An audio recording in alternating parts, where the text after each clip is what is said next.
guys, how's everyone doing today? I hope you're all doing wonderful. I'm doing, I wouldn't say fantastic, but I'm doing okay.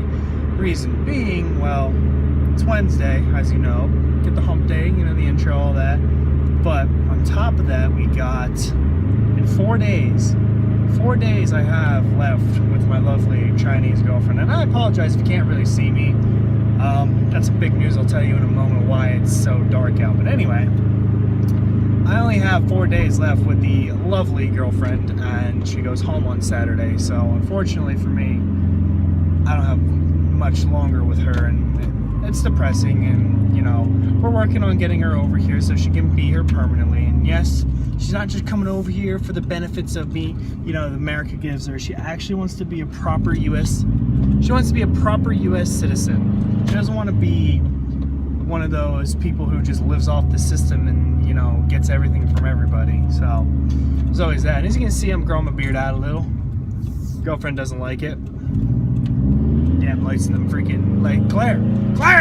Anyway, you see, I'm growing the beard out a little bit. Girlfriend don't like it, but hey, I got to do it at least once in my life. Get it nice and long and bushy and amazing. So I've got to do it at least once. But yeah, we're working on getting her over here and all that. But that's going to take some extra time. Now, you're wondering why it's so dark out. No, I'm not recording this at night. No, I did not record this Tuesday night. Like, oh my God, I got to get something out. No, this is Wednesday morning. So it is a proper Wednesday. The reason it's so you know, dark out, well, it's overcast and cloudy and miserable, and you know, it was rainy last night. Well, I got a job. I finally have a job. Now, this job is one that I had back in I like to say from March till August of last year. I got laid off. I didn't get fired, I got laid off because they had lack of work. Well, their work started picking up. You know, a couple of people I know that work there I still talk to, they were letting me know, hey, you know, start calling up, you know, try and get back in here. They're looking to start hiring people. So, of course, for the last, like, month, I've been here almost a week and a half now, but for the last month, I've been, you know, calling them and trying to find out what was going on and get a job, and they finally hired me back, and I'm working night shifts. So I work 10 p.m. to 6 a.m. Sunday through Thursday night, which is great. It works perfect for me and the girlfriend. Her and I it puts us on the same exact time schedule. You know, I'll be on Hong Kong time, as I like to say. So I'll be on her time schedule, and it's perfect. As long as I can stay on this shift, it is amazing. It's completely perfect. So there's always that. And yes, I'm working, and it's great. Now I'm working in a machine shop again, so that's pretty cool. I would love to be welding, but who can complain about working in a machine shop, bro? For somebody like me, anyway. I love that kind of stuff. You know, I'm using my hands, I'm working and doing.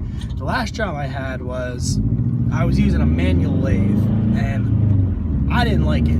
The only reason I didn't like it wasn't the fact that of using a manual lathe, is the fact that they made you feel like you were just a number. You were just a warm body to fill the spot until they've done what they needed to with you. And I'm not cool with that. So I was miserable. I was absolutely to the point that I just didn't care about anything or life or whatever.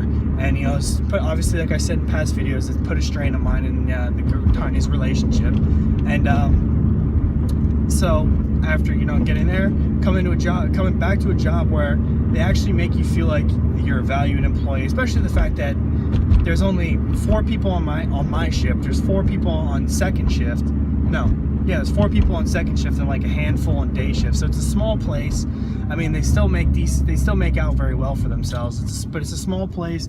Everybody knows everybody, and you know, it's a nice environment to work. I'm not just a number there. I mean, maybe I am just a number to them, but they don't make you feel like you're just a number. They actually make you feel like you're valued of being there and working for them. So that's always nice. But I'm working there. I've been there for a week and a half now. You know, with the weather that's happened, I missed 2 days in the last week and a half, unfortunately.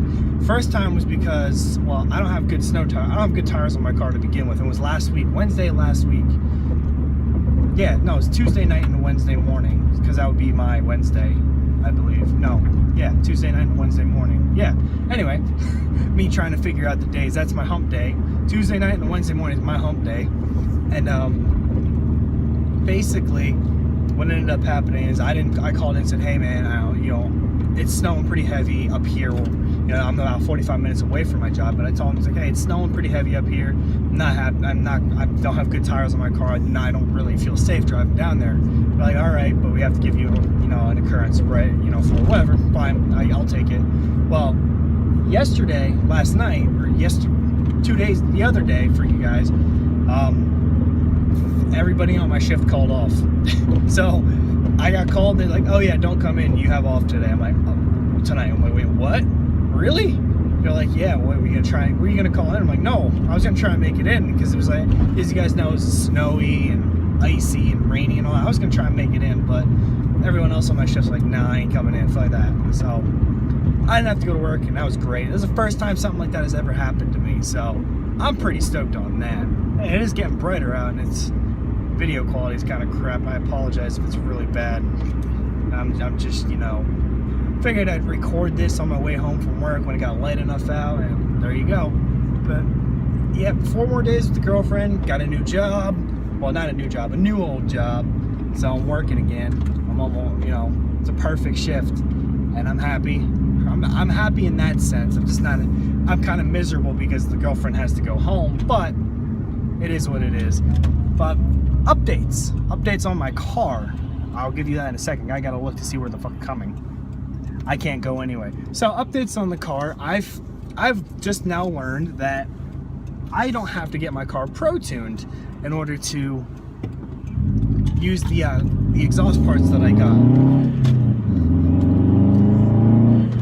So basically what I found out is, with the Cobb access port, I can use any downpipe that I want, any, you know, catback that I want, or any turbo back exhaust that I want, and as long as it's either the stock or the Cobb intake, I can use their access port to tune my car. And I found a tune for my car specifically, so I can get pretty much any one of the Cobb things that works with my car, the AP sub 002, and I can get it, put the tune, the firmware on it, the tune that I want, and then put it into my car, put the stuff on my car, put it into my car, and boom, good to go. I mean, I probably should get a Pro Tune anyway, just for the sheer fact of, they're going to do it on a dyno, and they're going to feel what the car has, and what, okay, well, we need to do this to the car in order for it to run the way that it should for this stuff. Eventually down the line, I will do that, but as of right now, I want to get the exhaust on. I want to, have that on there. It might be too loud in my car to be able to do vlogs like this, but we'll make do.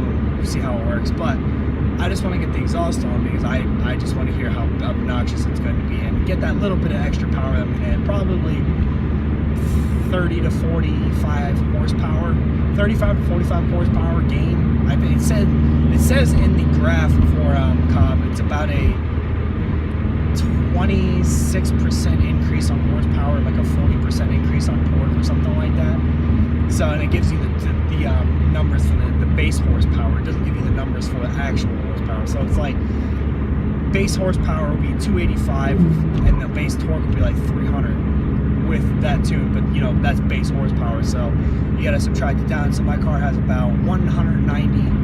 Around 190, 195 to all 4 wheels, and I figured it out. Me and my buddy figured it out. It's up to 235 with the tune and everything on it. So, hey, I can't complain. That's not a bad gain.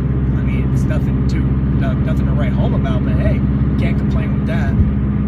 So I'm gonna do that. I'm gonna see if I can get a access port for cheap, and hopefully it's not a married one. And what I mean by married is it still has what that means is they still have the firmware or the software installed onto their car, and they just give you the access port. Well, why would you ever sell just the access port without, taking the tune off is beyond me, because you can do so much with the access port. I mean, I don't know about the older ones, but the AP3, the version 3 ones, you can have all the freaking mapping on there. You can have your boost, exhaust temperature, all that kind of stuff, which is, hey, I would love that, and I could put the thing, leave it sitting in my car, and good to go. I don't have to buy all these. I don't have to buy all these gadgets. I mean, I should, because they're more accurate than that. But hey, I'll get a very decently accurate, semi-accurate guesstimate on stuff like that, which is better than nothing, right?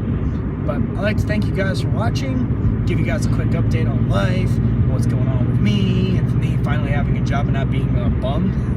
So, see, I'll talk to you guys later. Oh, and as I always say, sharing is caring. See you guys later. Bye.